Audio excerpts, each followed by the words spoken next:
আসসালামু আলাইকুম রহমতুল্লাহি ওয়া বারাকাতুহু। সুপ্রিয় দেশবাসী, আমরা আছি মাধবপুর উপজেলার হালুয়াপাড়াবাসীকে নিয়ে।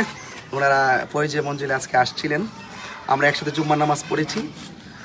দেশবাসীর উদ্দেশ্যে শুধু এখন একটা বার্তা দিতে চাই। চলছে পবিত্র মাহে রমাদানুল মুবারক, সবাইকে রমাদানুল মুবারকের শুভেচ্ছা। তবে এতটুকু বলবো, আপনারা পুরো রমজান মাসে অবশ্যই রমজানের সম্মান মর্যাদা রক্ষা করবেন এবং রোজা রাখবেন। এবং পাশাপাশি যারা ব্যবসা করছেন, রমজান উপলক্ষে যেন আমরা দ্রব্যমূল্যের দাম বাড়িয়ে না দিই, ইনসাফের ভিত্তিতে যেন আমরা ব্যবসা বাণিজ্য করি এবং যাবতীয় বেহায়াপনা, অশ্লীলতা এবং যাবতীয় খারাপ কাজ থেকে যেন আমরা দূরে থাকি। আর এই রমাদানুল মুবারকে অনেক মানুষ আছেন যারা সেহরি টাইমে ঘুম থেকে উঠতেন, একটা রিংটোনের আওয়াজ শুনে, সেই রিংটোনটা ছিল মায়ের মধুমাখা ডাক।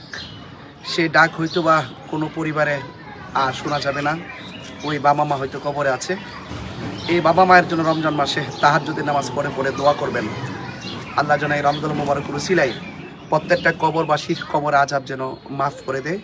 আর আমরা সম্প্রীতির মাধ্যমে, ভালোবাসার মাধ্যমে চোরানগর এবং মাধবপুরকে একটি শান্তিময় মাধবপুর এবং চোরানগর বানাতে চাই।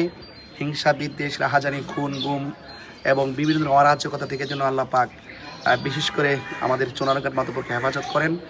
এবং একটি কথা মনে রাখবেন, আলাদা আলাদা থাকলে শেষ, একসাথে থাকলেই বাংলাদেশ ইনশাআল্লাহ।